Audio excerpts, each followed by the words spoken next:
Good morning, everybody, to this morning's Google Hangout. I'm Paul Shaw, and the webmaster for NAID. And I hope you're going to enjoy the discussion we're going to have today. As usual, we are having issues with internet. Judy, who's supposed to be chairing this from Turkey, um, isn't online at the moment. Fortunately, Patson is here with us. Patson Melissa, who's the NAID coordinator for South Africa. We do have others trying to get online as well, and should they succeed, we'll draw them into the conversation as well. And if it's possible that we could get a debate going as well, we'll have that, and we'd welcome your questions. On the page, and I will address those to Pascal, or just comments even. And I think when we finish the Hangout, we'll summarize the discussion and produce an article for our social media. So we'll just move on anyway, and first of all, welcome Patson. It's nice to have you on board again. And and may I ask you, let's just get to the root of the matter. Is it possible to have youth-led development in Africa? Thank you very much to all viewers.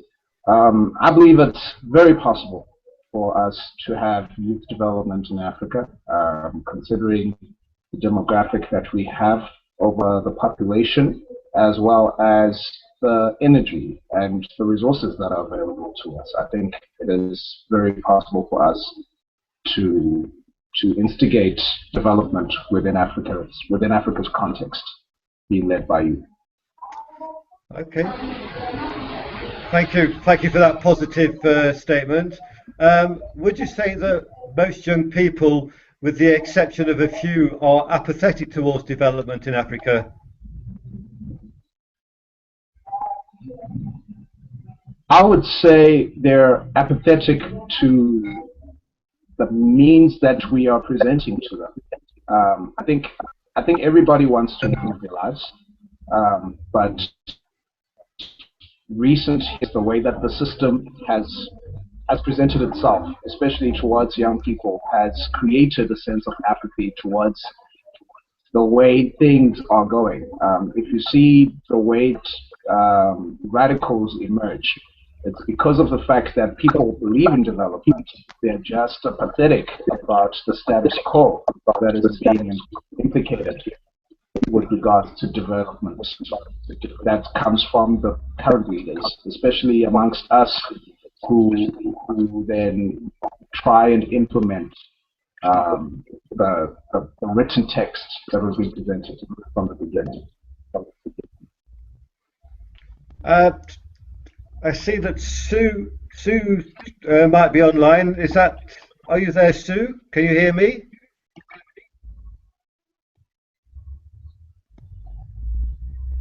I think anybody listening today will be familiar with the issues we have with the internet, and I've said many times I think this is one of the biggest development issues in Africa, is the fact that rural communities can't actually get online and actually catch up with development activities.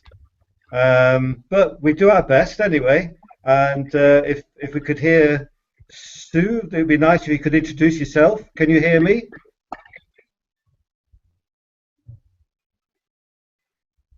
I can't hear you at the moment. Do you have your microphone muted?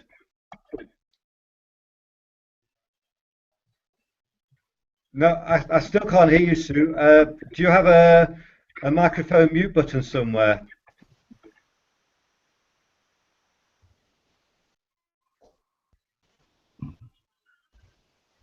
Hello? No, I still can't hear you. Can you hear me? There's a area on the right, group chat, where you can actually leave comments if you like, to say whether you can hear me or not. Just here. Just let me. your message here.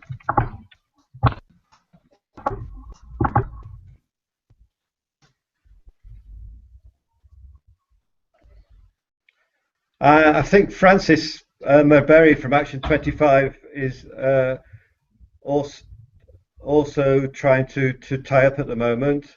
But anyway, okay, we can come back to get the views of Francis and Sue once they manage to connect properly. And if I may just continue with the conversation with Patson. Patson, is the apathy, this disinterest, is it duty born out of the fact that young people have been left out of many national interest issues, when they are referred to as leaders of tomorrow? Most definitely. I think many a times, especially when it comes to integration of youth into decision making, many a times it's simply from a talk-down perspective, where you have a member of parliament or a minister or a head of department come through and present a program that is centered around maybe, let's say, career development or education. But in order to actually participate in the creation of these programs, in the creation of job opportunities, there hasn't been engagement. It's been more a talk-down approach, and as we know, youth is a very critical thinking stage for a human being. The moment you do not have the challenge to think beyond the box that is being presented to you, you officially die down. You don't participate. You don't give that much of an opinion, or should I say, that much of a care about what's going on. And that's the approach that has been given. It's been more like a teach-down theory, the same one that has been used in primary school and in high school, where you're simply told this is what you should know, and if you want to make the grade, this is what you should do, and if you don't do that, you do not pass. And beyond that, you have no opinion, you have no say, you can't question what's in the material. And that's exactly what they're trying to do with development at the same time. They simply say to you, this is our policy, this is our plan. If you don't do it this way, you cannot participate. If you do not belong to a specific political group, if you do not belong to a specific philosophy, you cannot participate. And obviously that then marginalizes a huge number of young people automatically, because we are in a critical thinking stage. We're trying to question the norms. And I think that's one of the reasons why people then end up feeling detached from the development model that's there at the moment. So are you saying that one of the solutions could be to engage, there should be some political engagement or wider engagement of civil society? I would say political and civil society engagement cannot be separated, because of the fact that political decisions have implications on civil society. And civil society thoughts and ideas have an implication on what happens on the political front, how politicians then execute their duties and their work. If civil society is quiet, politicians are very quick to get lazy, and hence the need for civil society. And if politicians are quiet, civil society feels left out, and you have that distance from actually getting anything done. So it is very important that the two be intertwined in a certain way. Otherwise, there is no complete function on both ends. Yep. So you could argue that development, unlike a lot of other activities, takes time to yield physical results. I mean, could this be a contributing factor? Yes, definitely. As we all know, this is a very microwavable age, very much involved, or should I say, very much centered on quick fixes. And the issue is, a politician is in for 5 years, 4 years max. And usually the programs that are put in place need about 10, 20 years for them to actually start kickstarting. And with elections and with change of government, those programs are either nullified or modified. That again sets back another 5 years of action. And before you know it, nothing's actually been done in 20 years of program planning. So I think that the system does have a lot of contribution to the way people see to the way people see development. And obviously, because of the fact that I need to eat today, that conversation of policy taking 5, 10 years then obviously seems irrelevant to the common person because of the fact that they need food today. They need a job now. So it's quite a tough predicament. Well, it's interesting you say that, Patson, because we could say that many development processes involve work that has no monetary returns. Does this make youth opt out for more other commercial activities, i.e., development work isn't a priority? I would say so. If we look at the way that even corporations then give out their corporate social investment, it's not usually within the development context that we know it as. They usually refrain from working with civil society. They either have their own foundation that they then execute a certain program of action with, because they know that the moment you integrate with the system, there is that complication that things will take time. And that time is very, very crucial towards the way people feel and see development and the way they see a certain program. And it ends up frustrating civil society at the end of the day. Thank you, Patson. I'm just checking to see whether Francis is with us or not. Can you hear me, Francis? I see your face. Hi, Paul. Yes, Can you hear me? Francis. Have you managed to hear Patson's comments so far? Yes, I've been listening. Would you have any comments to add to Patson's discussion so far? Absolutely, Paul. My comment is that when we say that young people are lazy, it is a really a huge statement. My understanding is young people across the continent of Africa, many of them do not understand the quality of the development goals, be it the national policies, be it the international agendas like MDGs and SDGs. Some of them do not understand that these are universal commitments and they have a stake to play. Sometimes we tend to basically link these commitments to political institutions that are sitting in government, and we sometimes for young people who are linked with the opposition parties, they tend to themselves from these commitments. Also, sometimes for us as a civil society, maybe we have also not done enough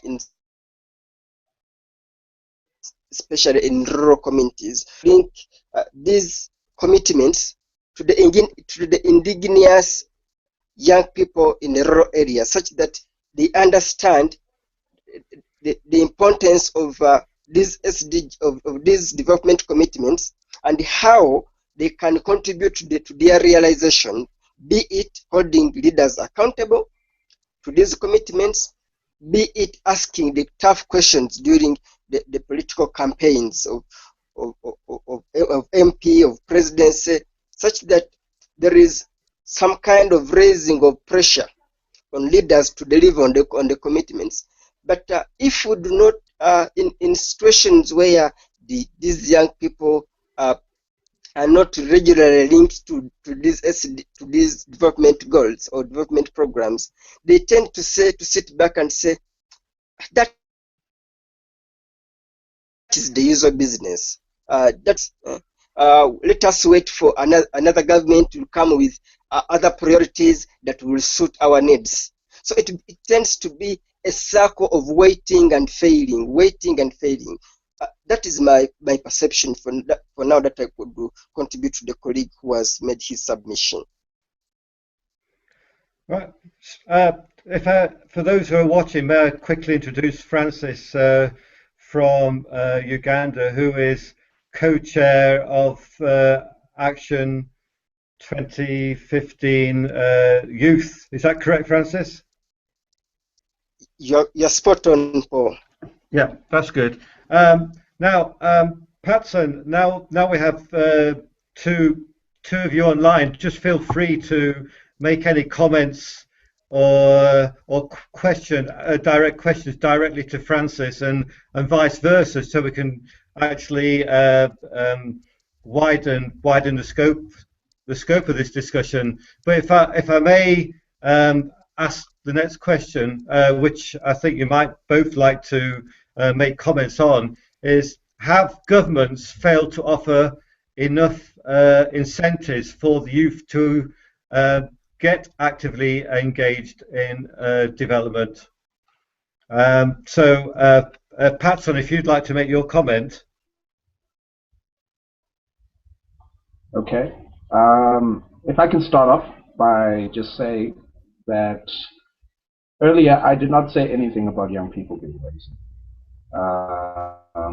We simply said that young people are expecting faster results with regards to programs of action that are put about by politicians. That does not implicate laziness. It simply implicates that people want to see fast action. So I hope I was not misunderstood in that regard. Now, going further, with regards to politicians and their actual engagement with young people, many a times it is mostly from the angle of trying to win it's trying to win a voter confidence. It's not necessarily to engage them in the actual implementation most of the times. I'll give you a very good example, for example, here in South Africa, whereas a service delivery model would usually be, let's say, a grant, and that grant might not even be enough to sustain a business. It might not even be enough to sustain whatever development that is being put together, but it's simply to put something in your hand to say, here's some money, here's something for you to see that indeed we're doing something. There's an election in 2 months, please vote for us. And it's not just one political party that does that, because I understand that quite a few political parties have got a constituency within South Africa's governing structure, both nationally, locally, and provincially. And this is the model that is used by many of them, whereas they say, towards election time, we're going to use an X amount of money to go through to maybe one of the hard demographics where there's no votes, and from there, vote for us because we have given you this, and then it then comes back. So the incentive to then do something long term is missing, because they know that as from the first date of inauguration up until maybe towards the next election, there's going to be very little interaction, and based on that, there's very few people who are then willing to then engage government with regards to development, because they know that that is no longer in the sustainable program of action in the minds of the politician. And Francis, would you like to make comment? Yeah, I absolutely. My colleague has made wonderful submission. I'll just supplement on the observation that I think also our governments have not done enough to bring young people on board. Sorry, I'm trying to, in a way of criticizing government, but I'm just speaking on about some realities that, for example, when we look at development of infrastructure, sometimes we are seeing infrastructure being developed going to areas of the rich people, areas where ministers are residing, areas where members of parliament are residing, but we are not seeing infrastructure going to communities, to the ghettos where many of the young people are residing. We are not seeing infrastructure. For example, it's easy to hear of telephone jam of network, a lot of where many people are calling at the same time. These scenarios are basically in very urban centers. But when you go up country, you hardly pick a network. And sometimes at the center, we expect full and effective participation of everyone, inclusive of young people. But we have not reached to them, much as we are partaking of development that is inclusive, development that is leaving no one behind. I think we've seen so much development that is leaving many people behind. Yet there is a saying that every person you leave behind, you create all of us. So today, because of that kind of ideology of leaving some people behind, the problem of young people has been created because they have been left behind for a long time. So there is a problem being created, and when this is linked to the local politicking of politics of competing for numbers, where opposition is politicking to have young people on their side, the sitting governments or sitting regimes are also doing the same. So you find that young people, many of young people find themselves balance, and also even young people themselves, we have not sat back and really thought of how best we could benefit from the existing infrastructure, even if there has not been enough effort to have the infrastructure come to young people. But where some effort has been done, young people have for sure have been lazy to embrace.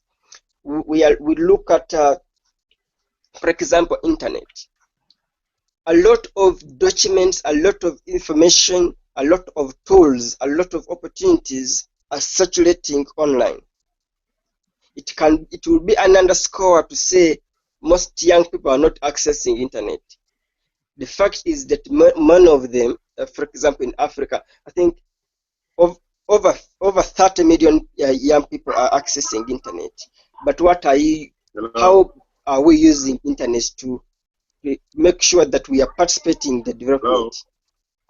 To make sure that we are providing input into discussions around policy frameworks.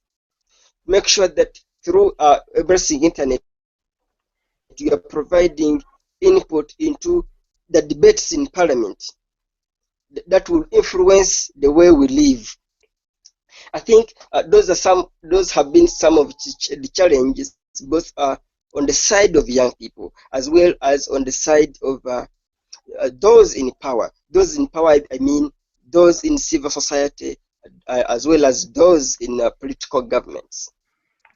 Okay, thank you, Francis. I think somebody else is trying to join us at the moment. Hello, can you introduce yourself?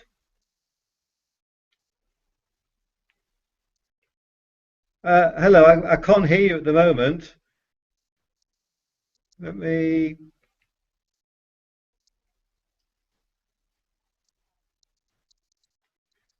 Your microphone is muted. Can you? That's it. Hello. Hello. Can you hear me? Yes, I can hear you. Can you hear me? Yes, please introduce Okay, yourself. I'm Karim from.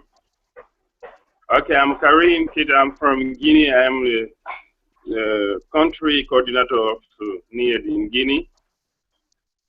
Hello. You're very welcome, Karim. Have you managed to listen to any of the conversation Okay. going on?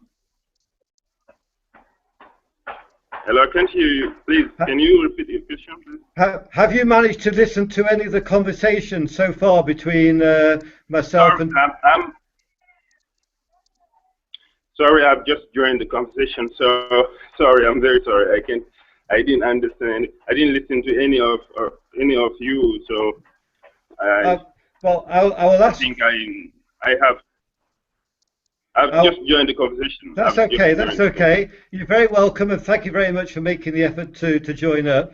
And I will ask for Patson and Francis's patience and just revisit a couple of the questions that I've asked previously, Karim. The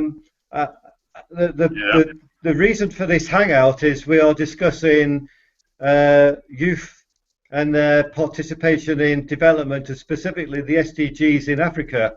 And the listeners would like to know your view on whether it's possible, first of all, to have youth-led development in Africa. You don't have to speak at length. You could just say yes or no, if you prefer.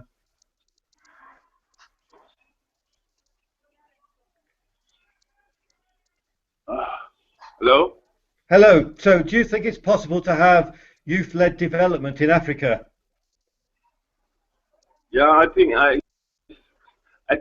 it's yes, of course. Because hello, can you hear me? Yes, I can.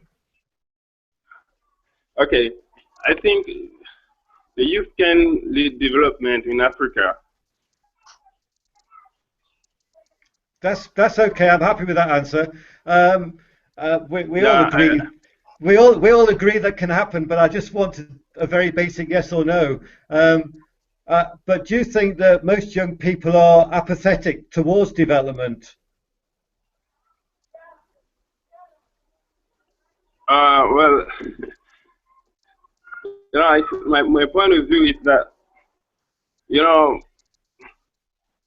African youth are really engaged in developing Africa, but the things the really is that the conditions are not really, the government is not really creating good conditions for youth to gather and try to fight against poverty, to fight against hunger. For example, I'm going to give you an example. Myself, I'm working for an NGO since 2010. Okay, so I am a dentist. So we try to give healthcare, free dental healthcare to people in rural areas, in villages.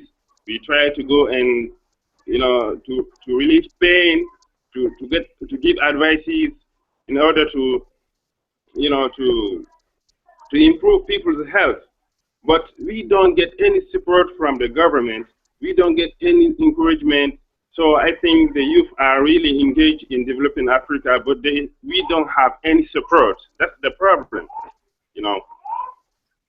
Okay, that's a very fair comment, Karim. And I think Patson and Francis have already made comments and agreed basically with what you say. So I guess I need to ask you now, Karim, how can youth, especially those involved in civil society and the government, get more engaged in development together? What do you think the key issues are to make this happen?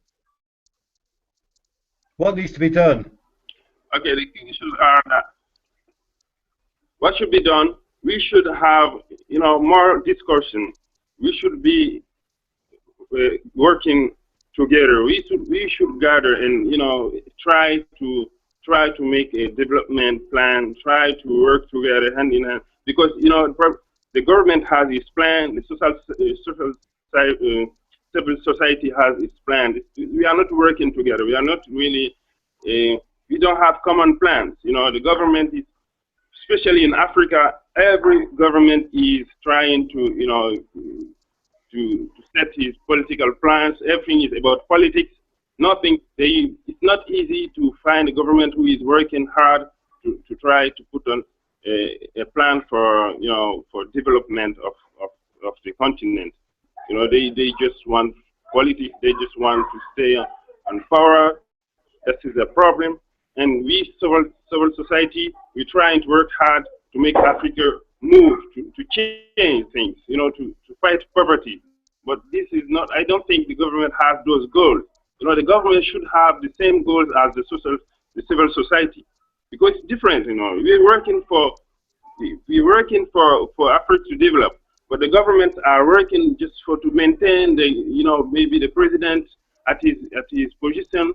There's nothing done for electricity, nothing done for education. So we should, try to try to discuss, to discuss and to understand each other, and try to have the same goals. The governments must have the same goals as the civil society. That's my point of view. Sorry, my English is not very good, but yeah. It's very you good. Understand what I mean. It's fantastic, Karim. Your English is very good indeed. If you don't mind, I'm going to bring Patson and Francis in to see if they have anything to add to your comments. I'll ask Patson first of all. Thank you very much, Paul. I think Karim makes some very good points, especially with regards to the fact that planning has been very much showing the government as well as civil society. And one of the things that I'll encourage my civil society counterparts to do is to put the ego aside, to say that we developed the plan, and actually be willing to engage government on policy. One of the things that we have in Africa right now is the Agenda 2063. The question is, how far is civil society actually engaging the governments of their residents with regards to these policies, with regards to this plan? It's 50 years of plans to develop Africa. How far have we gone in terms of actually holding governments accountable for this Agenda 2063, besides simply going to an AU summit and talking about it? How far have we developed its context and put it into our own specific environment? Because I would love to believe that the African Union, as much as, yes, people will say that some of the presidents there are not supposed to be there, but at the end of the day, there is a development model that has been put in place. And it wasn't just a matter of heads of states agreeing to it. There were consultations. There were engagements of other professionals, other members of civil society. Now, the question is, where are those voices now when the implementation phase has kicked in? It's been 2 years now since Agenda 2063 was adopted. What are we doing to actually go to our governments and say to them, look, there are these indicators that are there? Because if we fail with our own plan, believe me, it's not going to work with the post-2015 development agenda, because the same model has been implemented with the United Nations. So if we can start the development at home and agree to leave our egos aside in terms of trying to claim a patent as to the language that has been developed in the model, and agree that indeed, if we can at least get these goals right first, we are at least moving forward. We can actually see some better results as a result of, also as with regards to engagement between government and civil society. Someone has to initiate it, and I believe civil society will be the better counterpart to do so. Thank you, Patson. Francis, any further comment?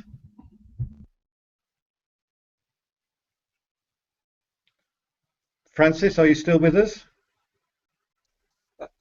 Yes. Do you have any further comment to add to Karim or Patson? My colleagues have put up very wonderful observations, and I did not want to we of agendas, but I'm forced to say so that, for example, we have the 15-year agenda, that is the SDGs from 2015 to 2030. We have Agenda 2063. We have various national development plans for various countries. We have various visions for almost every African country. There are those that have Vision 2023, Vision 2020, Vision 2030, Vision 2050. Sometimes, as the population of Africa, sometimes people are confused within the lines. Which agenda are we following? Following the national agenda of, say, Vision 2030? Are we following the African agenda of Vision 2063? Or are we following the global agenda of SDGs 2015? So of course, some our leaders will say all these agendas build into each other, but little effort within us as civil society, as well as government departments, to deeply explain and make sure that the populations really understand the dynamics within these different development frameworks. It would be hard to say, for example, to effectively evaluate whether a country like Uganda or Kenya or Somalia or Burkina Faso achieved the global agenda, say, as indicated in the indicators between 2015 and 2030. There might be debates. Have we achieved the 15-year-old agenda of 2015-2030? Have we achieved the national agenda of Vision 2020? If Burkina Faso has Vision 2020, or how far have we moved towards the African agenda of Vision 2030? Sometimes those discussions of various visions of various targets, to some level, some extent, created a minimal confusion, and it gets worse with young people. And sometimes young people do not know which questions to ask our leaders, what accountability to ask for, and at what level. Are we asking accountability relating to the National Development Plan of 2 years? Are we asking for accountability of the national vision? So, for example, for Uganda, Vision 2040. Are we asking for accountability in line with the African agenda of Vision 2063?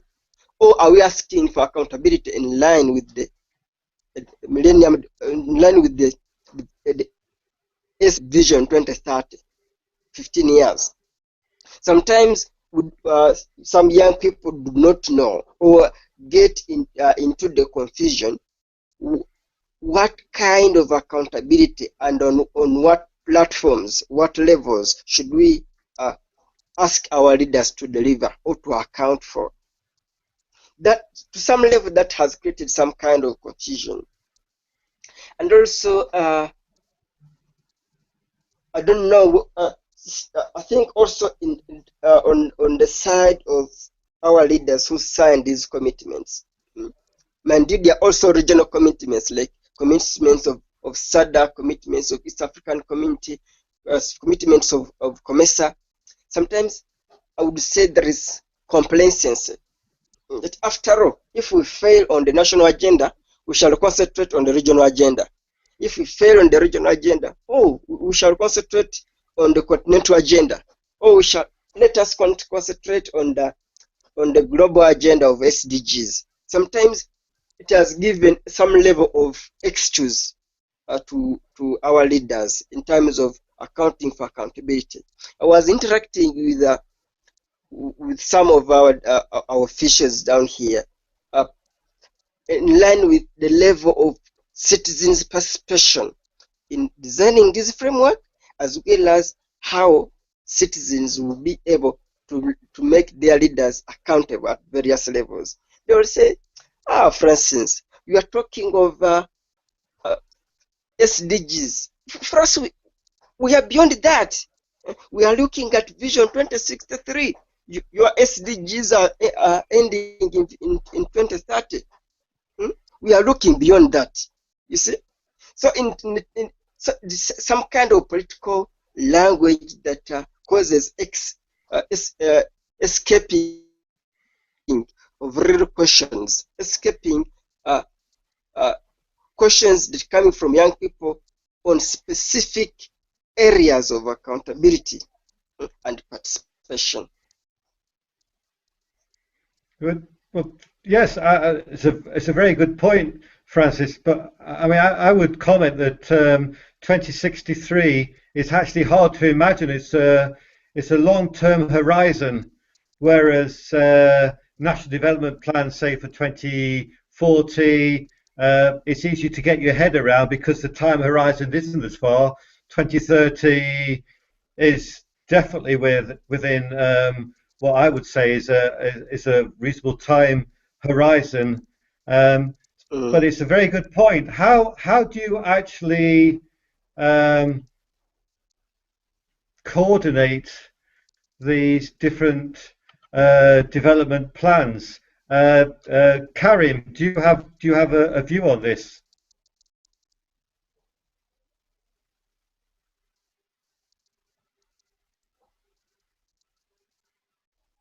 Are you asking me or asking my colleagues to make submission? Yes, I'm asking Karim. Can you hear me, Karim? If you just unmute. I think Karim has muted himself. Yeah, you need to unmute yourself, Karim. Can you if you can hear me, can you unmute yourself? Can you hear me? Is it possible to unmute yourself? All right. Can you hear me? Yes. Hello? Yes, Dentist, we can hear you. Hello? Hello, please go ahead. Hello? Hello. Please. Can you repeat the question, please? Yeah, can you repeat the question, please? Yes, we're talking about confusion with the youth over the different horizons of development plans. For instance, the National Development Plan. Yeah, if you could make what your view is on that and how we overcome these issues. All right. My point of view is that it's really good to have a long horizon and a long-term plan for development, like 2035. It's okay, but I think we should have short-term plans first. We have short-term. Like, for example, we're doing this Action 2010, for example. It's a very good plan. We make sure that we can achieve something in short term, and then we go forward little by little. It's better than to, try to set so long-term goals that, we cannot achieve them. And if we set a short-term goal, I think we citizens, we can make the government accountable because we can evaluate very, because every president has in Africa, I think, 5 years. Some presidents have 5 years of mandate or 10 years of mandate. So if we have short term, for example, I'm going to take for example of Guinea, the president can say in 5 years we will will have to reach those goals, you know. Then after 5 years, we can hold them accountable and see what have been achieved and try to move forward. But that's my point of view. But we have so many agendas. We don't really have very clear goals here in Africa. There's so many confusion. I want African to have the same goals. Well, I'm sorry, every country has its problems. It's not easy to have the same goals, but each country should try to have short-term goals, try to achieve them, and move forward little by little. I think Africa can develop. That's my point of view. Okay, Karen, thank you very much. And Patson, if I'd like to hear your views on this, please. Thank you very much, Paul. With regards to having all these frameworks in place, people have to understand that we need to have a national context, we need to have a regional context, and we need to have a global context, due to the fact that we live in a global village. We need to understand what is going on within the global village, and based on the things that are brought to the table at the United Nations by our representatives from our respective countries, a global agenda is developed. That global agenda, like for example what we're about to enter into, the post-2015 development agenda, has in place target indicators of which present a universal approach towards development. Now, that universal approach then has a regional implications where our leaders, or we leaders, have to then take on the language and the text of that and imply it into our development plans, our development initiatives, for the sake of being able to rally the proper resources, funding, etc., from whichever empowering bodies would have been put in place. Hence the reason why we then have one global language that then resonates to make it easier for us to lobby national development or regional development. Hence the United Nations post-2015 development agenda. And the same thing has to happen on a regional basis, where we adopt to say that we as Africa have decided to adopt X and X and X amount of priorities, as may also be reflected in a global development agenda, which then enables for Africa to receive the necessary help, or should I say the necessary infrastructure assistance from, development agencies that would have been put in place by either the UN, the World Bank, the IMF, etc. Whether we want to admit it or not, we need to engage with these bodies. And therefore, because of that, we need to have all these resonance with all these structures in place. Now, based on that, when it comes to national context, when a young person wants to begin a project, they want to begin a process, their proposal has to put in there language that resonates with either national plan of action or regional plan of action. That way, it's easier for you to have an understanding, or should I say for leaders to understand and resonate with you. It's easier for your proposal to make more sense. It's easier for them to see the need of funding it, because they'll say, okay, we have X and X amount of indicators, and therefore, because of the fact that this program of action or this policy or proposal that has been presented by X organization is resonating with this goal or that goal, we need to get them on board. Let's have an MOU, or Memorandum of Understanding, that can get us to work together. Now, this was the intention of the development model. However, what's happening is there is no understanding or education on the ground as to why it is that member states gather at the United Nations to ratify a post-2015 development agenda. Why is it that African Union will meet and have an Agenda 2063? Why is it that we will have a national planning agency that then develops a national development plan?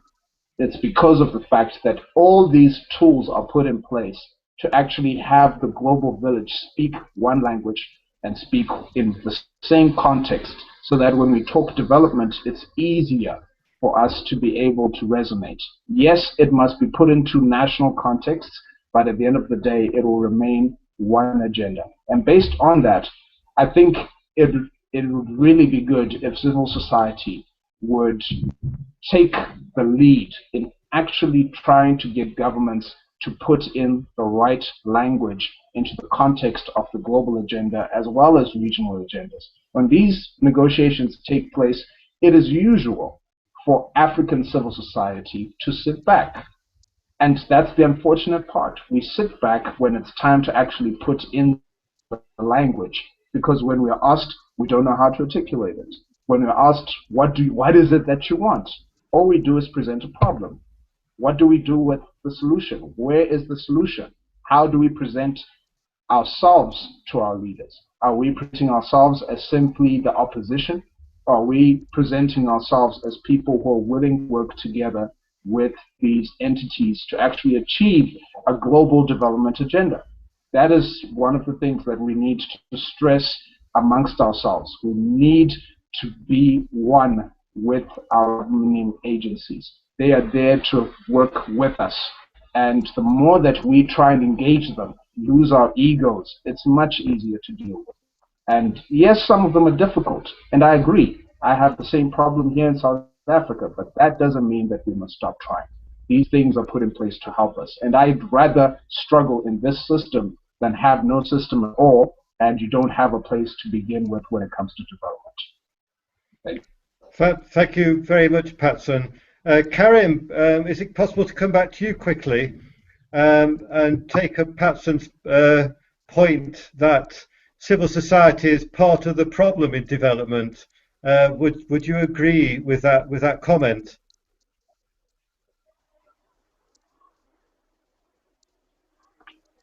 Hello? Hello. Did you hear me, Karim? Yeah, I hear you now. Would you say that civil society is part of the problem with development in Africa, as Patson has just commented?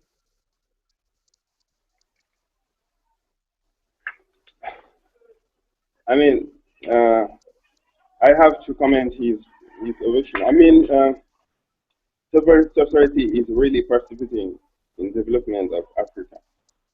But as I said earlier, civil society, you know, in Africa, civil society we're struggling, and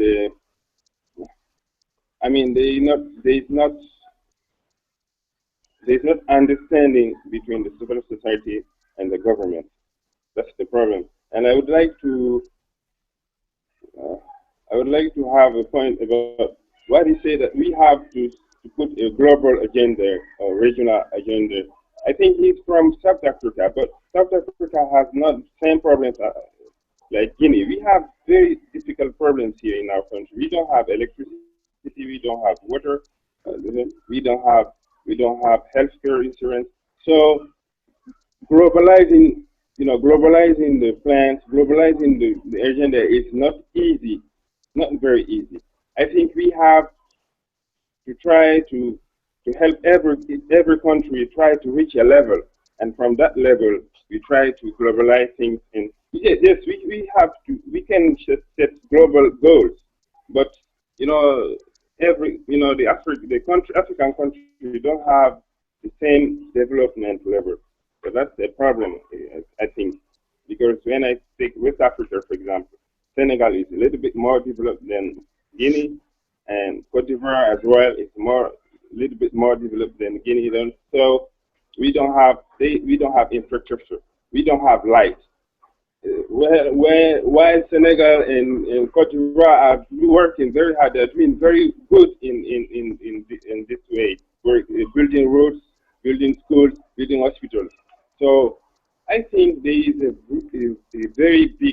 there are some gaps between the countries in terms of development. So I don't know how to explain that, but I think the countries are really, I mean, this country should have national goals first, national goals first. Then when we reach at a certain level, we try to globalize, globalize the agenda. That's my point of view. Well, that's fair comment, Karim. But can I just go back to the view though about civil society being part of the problem? Do you think there is insufficient collaboration between NGOs, CBOs, between civil society organisations that hinders development activity?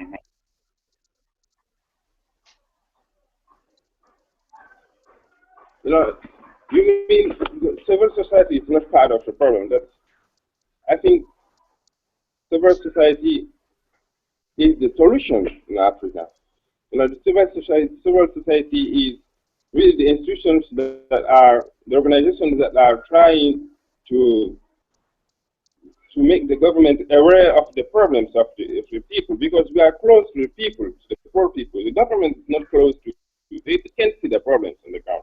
We are the people who are on the ground, who are really trying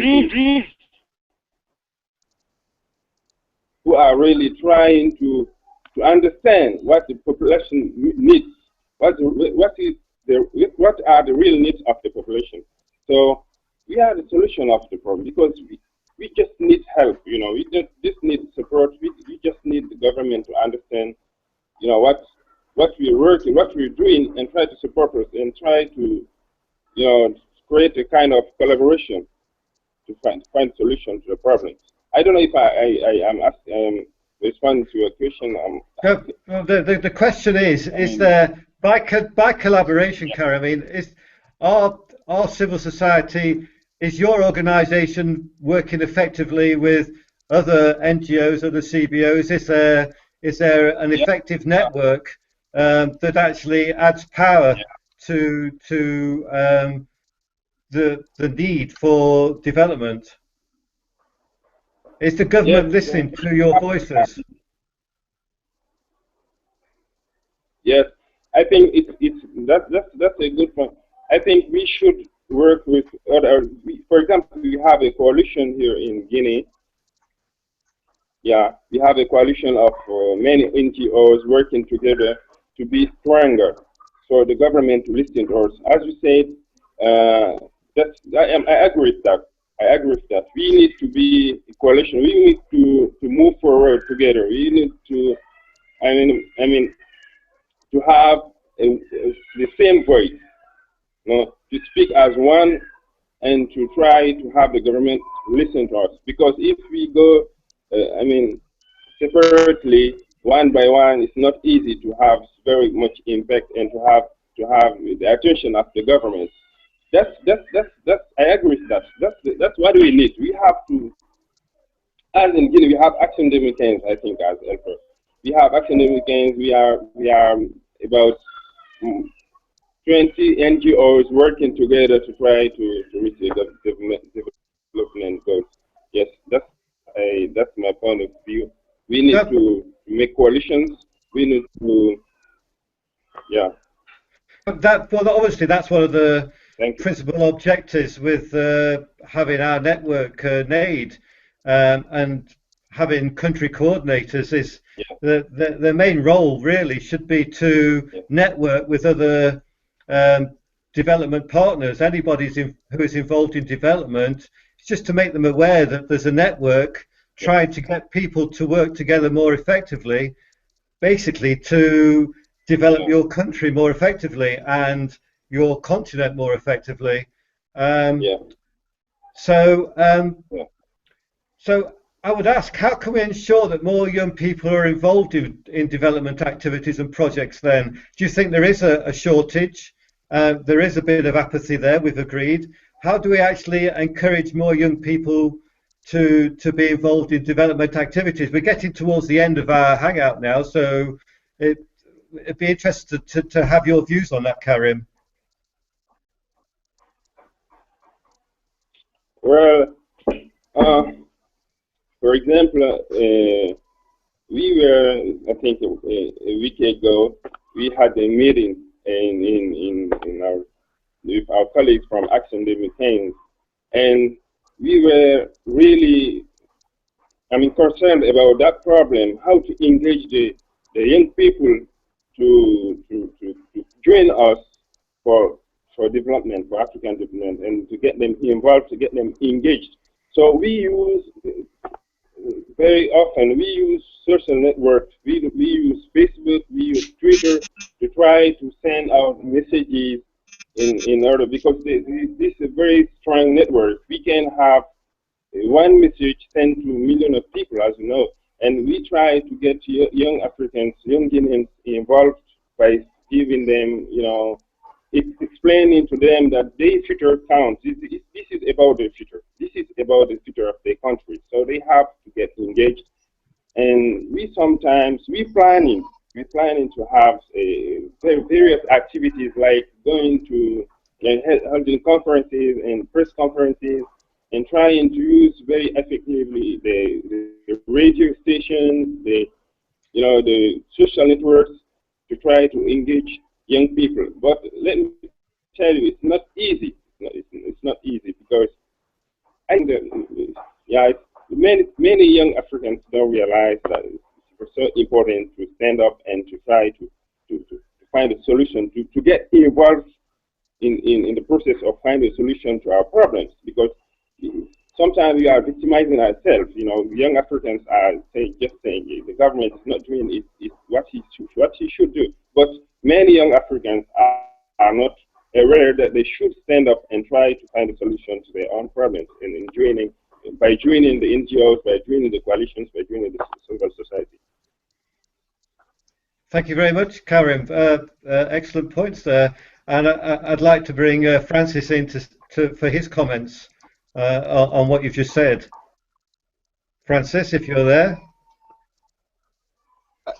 Thank you, Paul. I want to go back to the previous question first. Yes. As on whether CSOs or NGOs are part of the problem in Africa.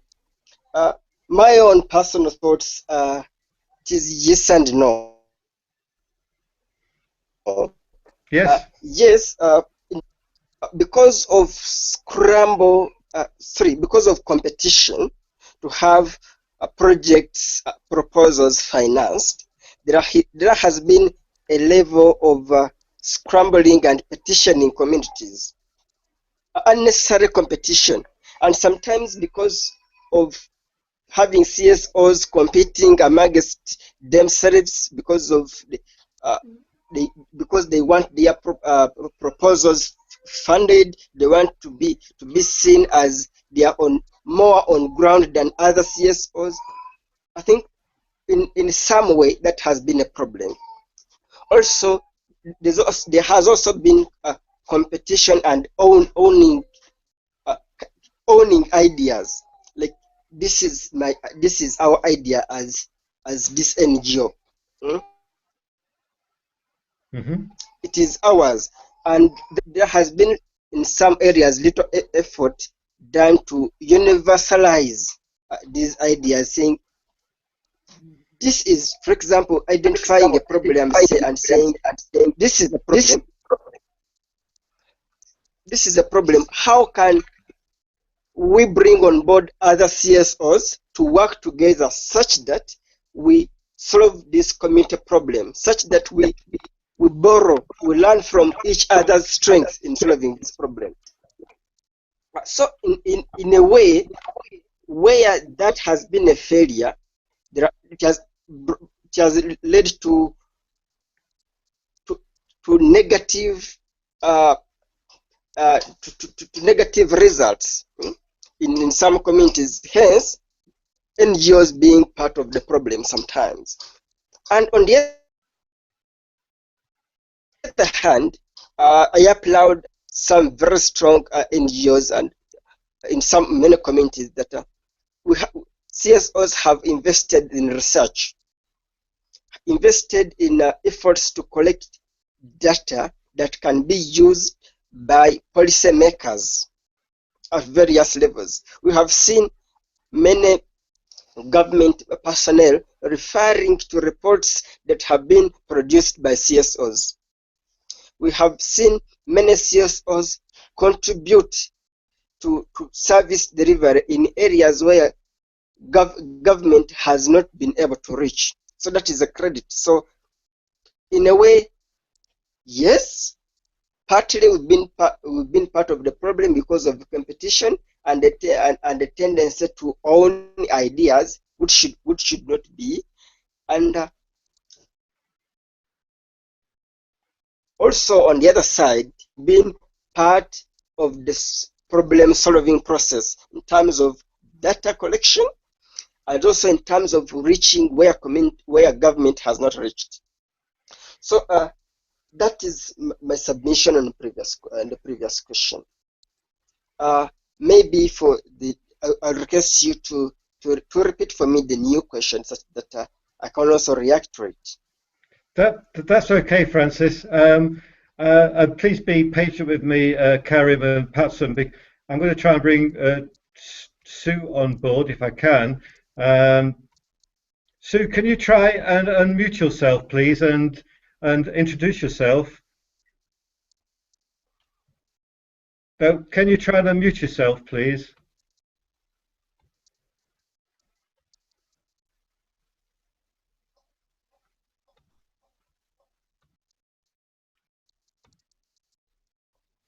No, Sue, I still can't hear you. Can you try and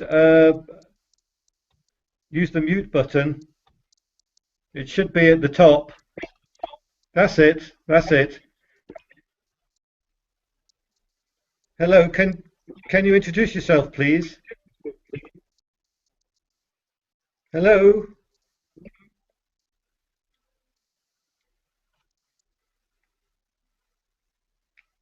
Hello?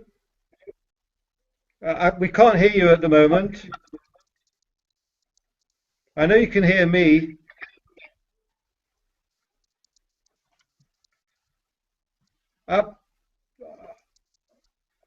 Well, what I'll do is I'll leave you unmuted, Sue, and if we can hear you, we'll bring you straight into the conversation. I'm sure Patson would like to make comments on what he's heard from Karin and Francis. Please go ahead, Patson. Thank you very much, Paul. I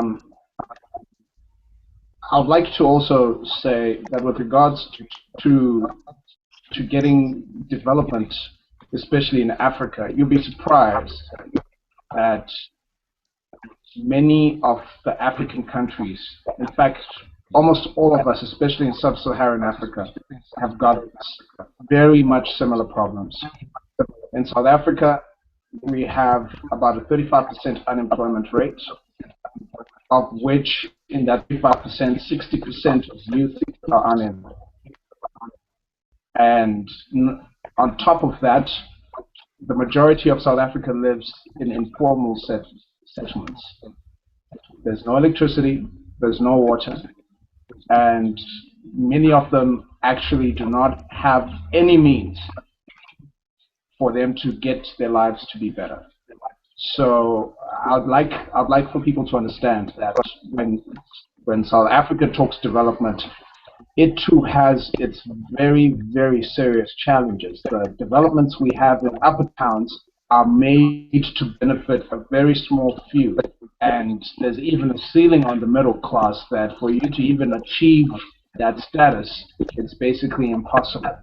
So the post-2015 development agenda, Agenda 2063, are very important tools to us.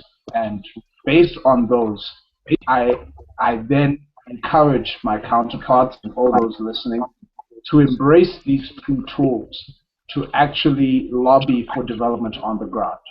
What we have in South Africa is that many a time the people do not understand what development actually means, but they do know about job creation.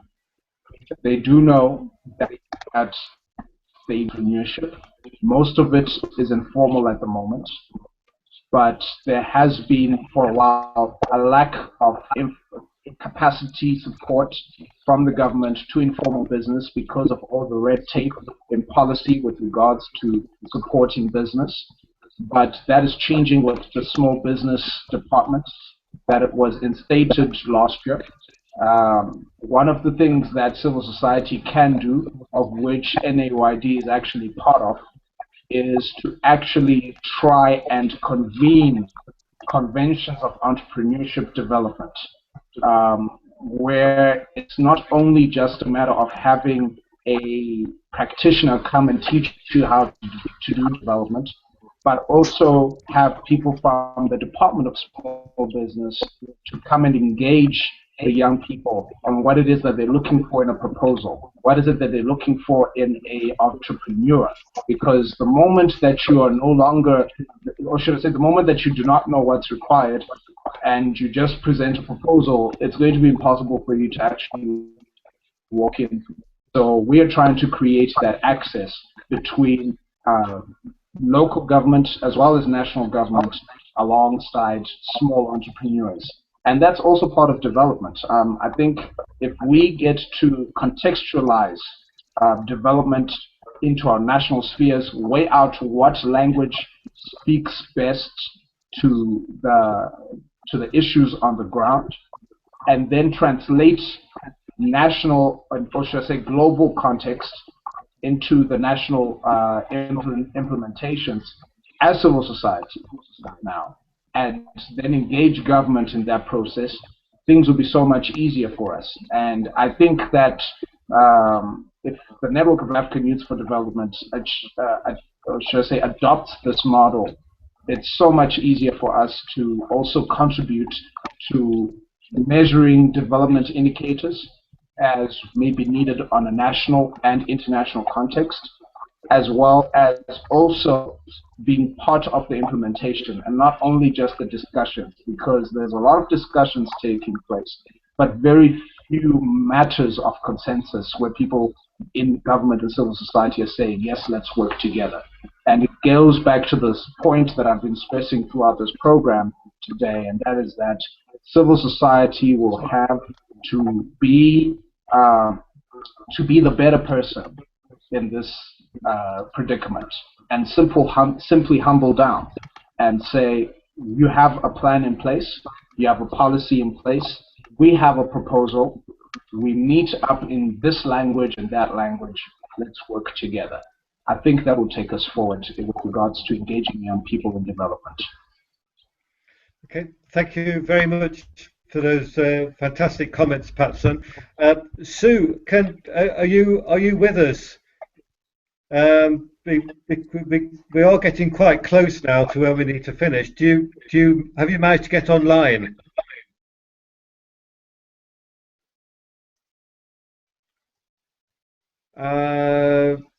Apparently not. That's a shame. It would have been nice to have heard your comments from Cameroon. Okay. Well, let us finally then look at the challenge probably civil society has. Well, we've identified one is collaboration, but what challenges also might they face in their efforts to bring more young people on board? Karim, what challenges do you think civil society in Guinea will have in trying to bring more people on board the development boat?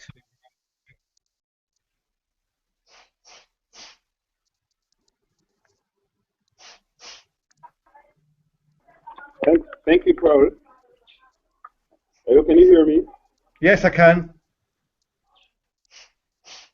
Okay, thank you, Paul. I think Guinean civil society have a big challenge in getting people on board and trying to get more people engaged in development, because as you know, you said earlier, it's not easy to go separately and to have things move forward and to have things get done. We have to get more people engaged. We have to get more young Africans, young Guineans especially, involved in the development. But I don't think the Guinean civil society is doing much in that way. I'm sorry, but there are big problems in the internal problems in our civil society here. As you said, my dear friend from I said that there is great competition. It's bad competition, negative competition between NGOs, and that we have to overcome that problem. We have to find a solution to that problem. We have to work together first and try to make us, strong, and try to give a good image of the civil society first. We have to resolve our internal problems first. Then after that, we will see that young Guineans can, they can believe us, they can join us easily. But in Guinea especially, when we join, for example, when I give an example of Action 2015, we have a problem in Action 2015. We have problem in the coalition. The NGOs are not working. There are some NGOs who are, I don't know if because they are jealous or I don't know what's the problem, but they try to make things separately. It's not a real good coalition. So we have to be a good coalition. We have to make ourselves strong as one person. Then we can get more people join us, because then people can believe, yes, this civil society is really doing the right thing. They are strong. They are saying the truth. They are the voice of the youth. So we can train them. But that's the problem here. The problem is Guinean civil society has very big internal problems, corruption, and other problems like those, and that makes people, some individuals are leaving. Some guys are simply leaving the civil society. So we have to try to be more correct in what we do. We have to fix our problems, internal problems. We have to work together as one, to be a strong civil society first. Then we can make more people join us. That's the big challenge of the Guinean civil society. It's not simply having people involved in development. We have to be a good civil society first. If we don't do so, the government won't believe us. The population won't believe us. Thank you. Karim, could I just ask you what actually drove you into development? Myself? Yes. Okay. It's because it's very long.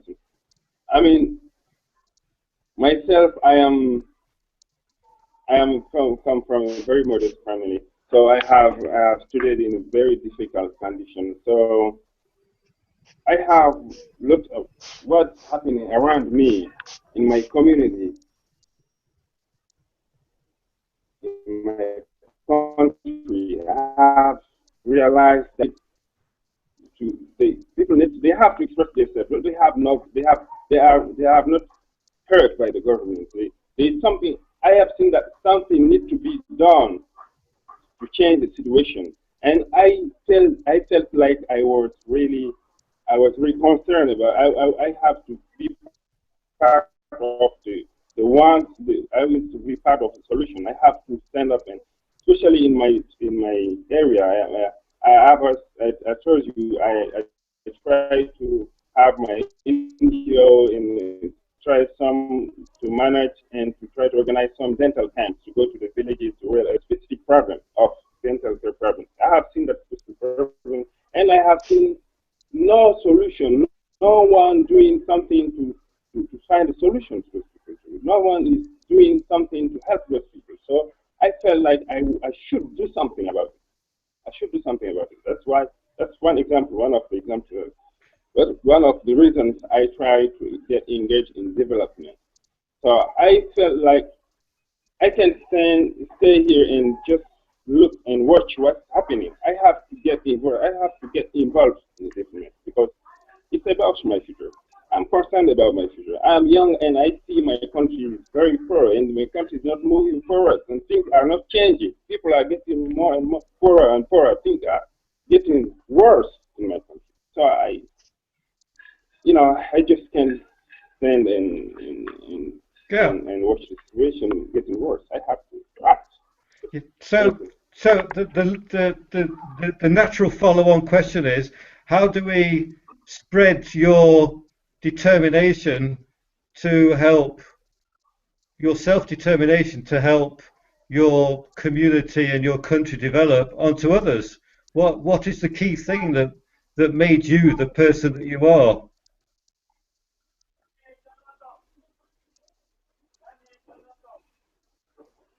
I'm not getting the question. Sorry. I was just asking. You are obviously incentivized to make your community and your country a better place to live and work in. I was just asking why you like that. Yeah. Why I like that? Why are you like that? Why are you like that? Why I am like that? Yes. Well, that's not an easy question for me because why I'm like that is because I've just realized that it's a kind of awareness. It's just observing what's happening, and you just realize you need to do something. But I have seen also young Africans doing mistaken actions in other countries. I've got some influence from what is done around in West Africa, in Africa, in other countries of Africa. I have seen young Africans taking action and trying to change the situation of the country and try to help the community and try to get engaged. And I've seen that it can have really give so good results. And I say to myself, why don't I get involved in my country and to do what they are doing in their own country? So that's kind of influence I got from the African peers and from other youth from others from Europe, America, and in other parts of the world. So it's because I have my problems, my family has problems, my community has problems, and I have asked myself, what can I do to find solutions to this problem? So then I have seen what's happening around the world. I have example. I have got influence. I have watched around me and see that in other countries people are trying to take action. So that's why I just I said to myself, I can do something myself. Me too. I can do something. That's why I got engaged in this development process in my country. Okay, Karim. Thank you very much. Francis, are you still with us? Yes, Paul. Yeah. Do you have any comments? I've been following Karim very. Please go ahead and yes, absolutely. One, I would start with your question of how can we bring more young people on board. I think firstly we need to speak when we are speaking about development. When we are speaking about young people's participation into these development frameworks, I think we need to speak in the language that young people really understand. We need to translate some of these initiatives, be it documents. For example, within the East Africa region, most young people are speaking Swahili. How many documents have been translated in Swahili? It is two.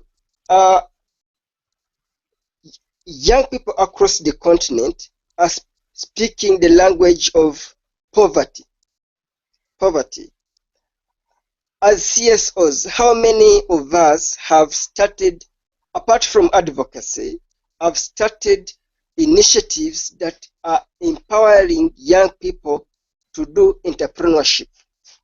We have heard of some organizations here in Uganda, youth-led organizations, where during the day, during the weekend, they are manufacturing packs, paper bags, and supplying to supermarkets, to shops, and during the work days, the revenue that they get from selling the paper bags,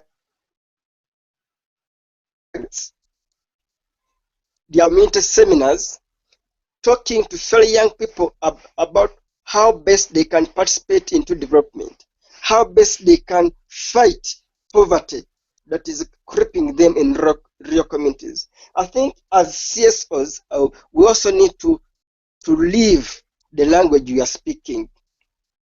Because, for example, when you look at the challenge of inequality, it is very, very high among the well-offs. The challenge of inequality is very high among the well-offs and the poor-offs in urban areas. Yeah.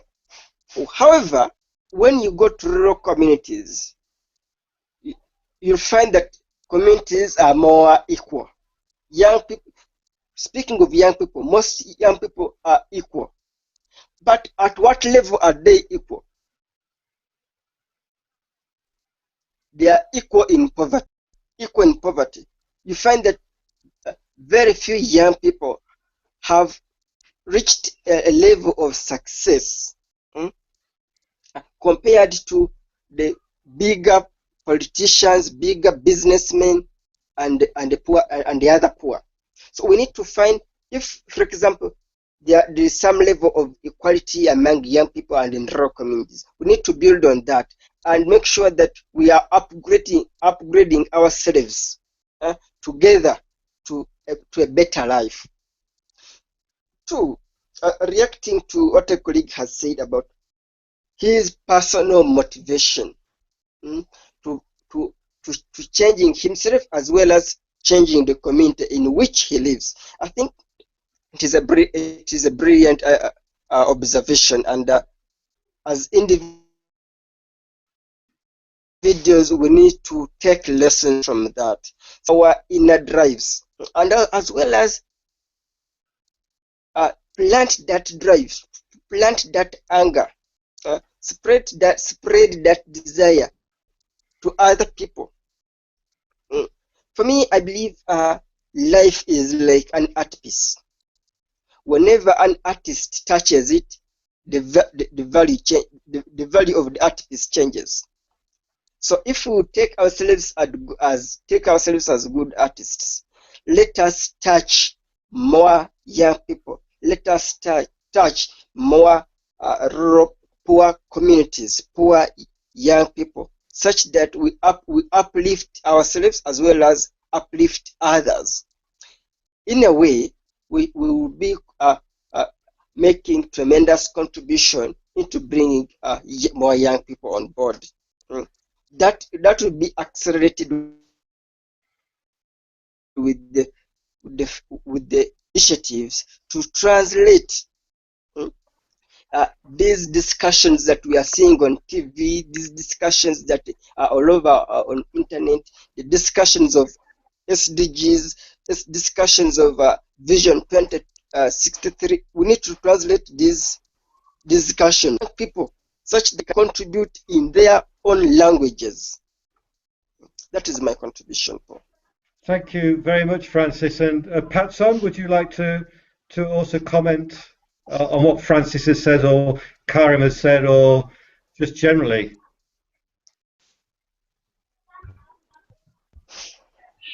Yes, I think there has been a very great contribution, especially from my two counterparts, with regards to making sure that the context of development remains local, because at the end of the day, these indicators that will be fed into the global context, into regional context, will come from local indicators, will come from local progress.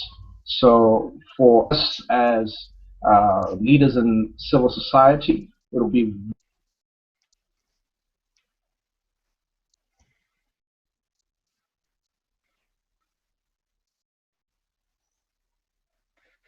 we seem to have lost Patson. Actually the connectivity has been very good today, which is why we're still going live and still having a great conversation. Sorry, carry on, Patson. We lost you. We lost you for a minute. Sorry about that. Had I said much yet, or no, very little. Okay. I think let me start again then. Then with regards to us aging from a civil society perspective, especially in localizing development, it will be very key for us to, number one, as Mr. Francis has said, let's put it into languages that people can understand. South Africa will have the duty of translating that 11 official languages. So I would like to encourage some of our development practitioners there to actually begin with the process. In other countries, you might have 5, you might have 10 developing, depending on what it is. But what we need to do is to take on the mandate already that is in the draft of the declaration, which says that no one will be left behind. Therefore, if we're going to do that, we're going to have to put it into a language that people understand, and at the same time, we're going to have to address issues that are pressing at the time in that situation. For example, you cannot go and talk about peace and security in a country like Namibia, where the peace and security is pretty much stable. But if you talk unemployment, if you talk poverty, then you have more resonance there. So if we engage one another in more applicable solutions and more engaging trends, if we can get people to create messages that capture the attention of people and not only just talk down to them, I think we will have a very good turnout as things go by. However, it is going to take the initiative of willing young people. If we sit by the backside and say that, oh, well, someone else is going to do it, or this one, that one is going to do it, we're going to find ourselves wanting when 2030 comes or when 2063 comes. We're going to need young people who will take the initiative and say that indeed the solution rests with me, and I cannot be part of the problem shouters, always talking about the problem, but when it comes to talking about the solution, they're missing. We need more people who talk about the solution. Get it into language, get it into writing, so that when we lobby the solution of that problem, it's much easier to translate amongst the people that we are trying to rally it to. So I think that'll be my contribution for now. Well, thank you very much. I think it's time to draw this conversation to an end. I'm sorry that Sue didn't manage to join us, but Karim from Guinea, Patson from South Africa, and Francis from Uganda, thank you very much for a very informative discussion on youth and their engagement in the development process. And I hope the listeners have gained a lot from the different viewpoints today. And yes, it is up to all of us to go out there and get others involved in the development process. Hopefully you've got some ideas from our contributors today how to do that. In due course, I will make this hangout available for people to listen to, and I will also produce a summary of the discussion today. But thank you very much for listening, and catch up with us for the next Google Hangout in a month's time for our next talk on the SDGs. Thank you very much. Good night. Goodbye.